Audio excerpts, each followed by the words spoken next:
Quand Dieu appelle, il a le souci de solliciter des personnes libres. Et l'aspect rugueux de son entrée en matière peut y contribuer. Dieu n'est pas un séducteur, un narcissique qui veut exercer une emprise sur ses conquêtes. Il est un éducateur qui appelle et qui forme à son service des hommes libres pour qu'ils le restent. C'est la requête de l'apôtre Paul aux chrétiens de Galatie. Tenir bon, ne pas troquer la liberté évangélique pour le confort des vieux esclavages. Jadis déjà, les Hébreux dans le désert pleuraient en pensant au doux fumet des oignons d'Égypte. Nombre 11, 4, 6. La vraie liberté se reconnaît à ce qu'elle coûte à notre tranquillité. Tenir bon dans la liberté de répondre permet ensuite de tenir bon dans le service reçu. Dieu n'a pas besoin du service des hommes, mais s'il le sollicite, c'est pour pouvoir, lui qui est bon et miséricordieux, accorder ses bienfaits à ceux qui persévèrent dans son service. Car la gloire de l'homme, c'est de persévérer dans le service de Dieu. C'est pour que nous soyons libres que le Christ nous a libérés. Alors tenons bon. Ne vous mettez pas de nouveau sous le joug de l'esclavage. Galates 5, 1.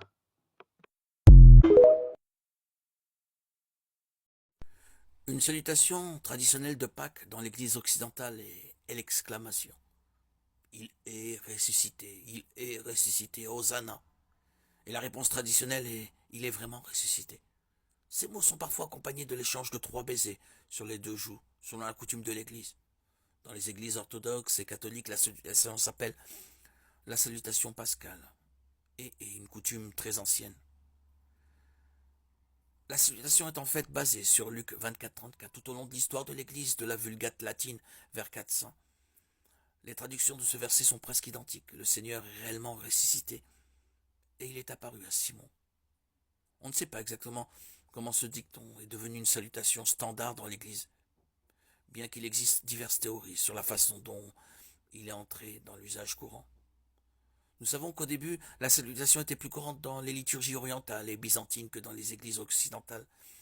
Une tradition d'église orthodoxe orientale veut que le dicton ait été popularisé par Marie-Madeleine lorsqu'elle se serait adressée à l'empereur Tibère à Rome en disant le Christ est ressuscité. L'utilisation de cette adresse devrait être plus qu'une tradition vide de sens. Les mots « il est ressuscité » nous rappellent la joyeuse nouvelle que nous célébrons à Pâques, à savoir que la mort de Jésus n'a pas été vaine et qu'il a le pouvoir de vaincre la mort. Dire « il est ressuscité » nous permet de partager cette incroyable vérité les uns avec les autres. La résurrection du Christ nous donne l'espoir du salut et de notre propre résurrection et de la vie éternelle. La doctrine du péché originel soulève beaucoup de problèmes. Certains chrétiens modernes ne lisent pas les débuts de la Genèse, comme les chrétiens du Moyen-Âge. Beaucoup de chrétiens modernes ne cherchent plus une explication du mal. Dans notre monde qui devrait être bon puisque créé par Dieu, comment est venu le mal, le vrai mal, le refus de l'amour? À cette question, beaucoup de chrétiens répondent maintenant, le mal existe, mais le mal est mystère. C'est une force dont le secret dernier nous échappe. Ce qu'on peut retenir de la doctrine traditionnelle, c'est que la force du mal touche l'humanité dès les origines, et tout homme qui naît trouve le mal déjà là.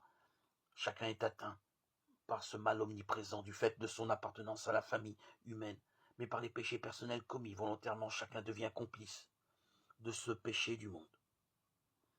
Il y a ainsi une solidarité de la race humaine dans le péché, c'est-à-dire dans l'entêtement à vivre hors de la lumière de Dieu, avec toutes les conséquences fatales sur les relations entre humains.